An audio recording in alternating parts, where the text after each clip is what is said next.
ಪಾಪವು ಲೋಕವನ್ನು ಪ್ರವೇಶಿಸಿದ್ದು. ದೇವರು ಅವರಿಗಾಗಿ ಉಂಟುಮಾಡಿದ ಸುಂದರವಾದ ಉದ್ಯಾನವನದಲ್ಲಿ ಆದಾಮನು ಮತ್ತು ಅವನ ಹೆಂಡತಿಯು ಬಹಳ ಸಂತೋಷದಿಂದ ಜೀವಿಸುತ್ತಿದ್ದರು. ಅವರು ವಸ್ತ್ರಗಳನ್ನು ಧರಿಸಿಕೊಂಡಿರಲಿಲ್ಲ, ಅದು ಅವರಿಗೆ ನಾಚಿಕೆಯನ್ನುಂಟು ಮಾಡಲಿಲ್ಲ, ಏಕೆಂದರೆ ಲೋಕದಲ್ಲಿ ಪಾಪವಿರಲಿಲ್ಲ. ಅವರು ಯಾವಾಗಲೂ ಉದ್ಯಾನವನದಲ್ಲಿ ನಡೆದಾಡುತ್ತಾ ದೇವರೊಂದಿಗೆ ಮಾತನಾಡುತ್ತಿದ್ದರು. ಆದರೆ ತೋಟದಲ್ಲಿ ಒಂದು ಸರ್ಪವಿತ್ತು. ಅದು ಅತಿ ಯುಕ್ತಿಯುಳ್ಳದ್ದಾಗಿತ್ತು. ಅದು ಆ ಸ್ತ್ರೀಯನ್ನು, ಏನಮ್ಮ, ತೋಟದಲ್ಲಿರುವ ಯಾವ ಮರದ ಹಣ್ಣನ್ನು ನೀವು ತಿನ್ನಬಾರದೆಂದು ದೇವರು ಅಪ್ಪಣೆ ಕೊಟ್ಟಿರುವುದು ನಿಜವೋ ಎಂದು ಕೇಳಿತು. ಆ ಸ್ತ್ರೀಯು, ಒಳ್ಳೆಯದರ ಮತ್ತು ಕೆಟ್ಟದ್ದರ ಅರಿವನ್ನು ಹುಟ್ಟಿಸುವ ಮರದ ಹಣ್ಣನ್ನು ಹೊರತುಪಡಿಸಿ ತೋಟದಲ್ಲಿರುವ ಎಲ್ಲಾ ಮರಗಳ ಹಣ್ಣುಗಳನ್ನು ತಿನ್ನಬಹುದು. ನೀವು ಆ 2 ಮರದ ಹಣ್ಣನ್ನು ತಿನ್ನಲೂ ಬಾರದು, ಮುಟ್ಟಲೂ ಕೂಡದು, ತಿಂದರೆ ಸಾಯುವಿರಿ ಎಂದು ದೇವರು ನಮಗೆ ಹೇಳಿದ್ದಾನೆ ಅಂದಳು. ಸರ್ಪವು ಸ್ತ್ರೀಗೆ, ಅದು ಸತ್ಯವಲ್ಲ, ನೀವು ಸಾಯುವುದಿಲ್ಲ. ನೀವು ಇದರ ಹಣ್ಣನ್ನು ತಿಂದ ಕ್ಷಣವೇ ನಿಮ್ಮ ಕಣ್ಣುಗಳು ತೆರೆಯುವವು, ನೀವು ದೇವರುಗಳಂತೆ ಆಗಿ ಒಳ್ಳೆಯದರ ಮತ್ತು ಕೆಟ್ಟದ್ದರ ಭೇದವನ್ನು ತಿಳಿಯುವಿರಿ, ಇದು ದೇವರಿಗೆ ಚೆನ್ನಾಗಿ ಗೊತ್ತುವೋ ಎಂದು ಹೇಳಿತು. ಆ ಸ್ತ್ರೀಯು ಹಣ್ಣು ತಿನ್ನುವುದಕ್ಕೆ ರುಚಿಕರವಾಗಿಯೂ ನೋಡುವುದಕ್ಕೆ ರಮ್ಯವಾಗಿಯೂ ಇದೆ ಎಂದು ಕಂಡಳು.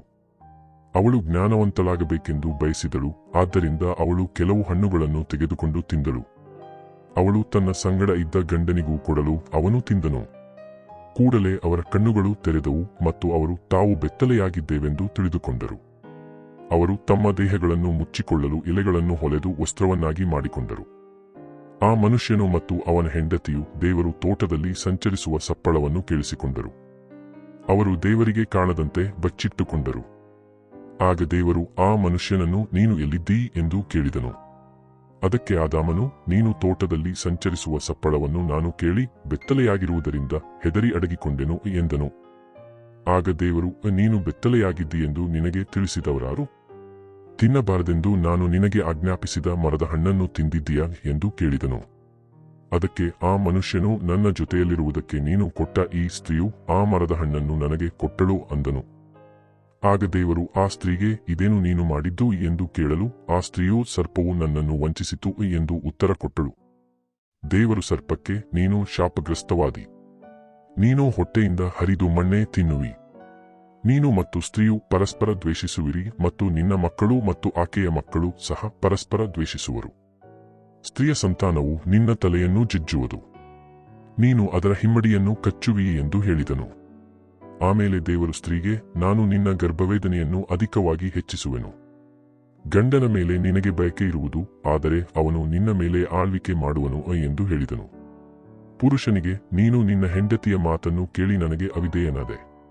ಇದರ ನಿಮಿತ್ತ ಈಗ ಭೂಮಿಯು ಶಾಪಗ್ರಸ್ತವಾಯಿತು ಮತ್ತು ನೀನು ಆಹಾರ ಪದಾರ್ಥಗಳನ್ನು ಬೆಳೆಯಲು ಕಠಿಣವಾಗಿ ದುಡಿಯಬೇಕು. ಅನಂತರ ನೀನು ಸಾಯುವಿ ಮತ್ತು ನಿನ್ನ ದೇಹವು ಮಣ್ಣಿಗೆ ಸೇರುವುದು ಎಂದು ಹೇಳಿದನು.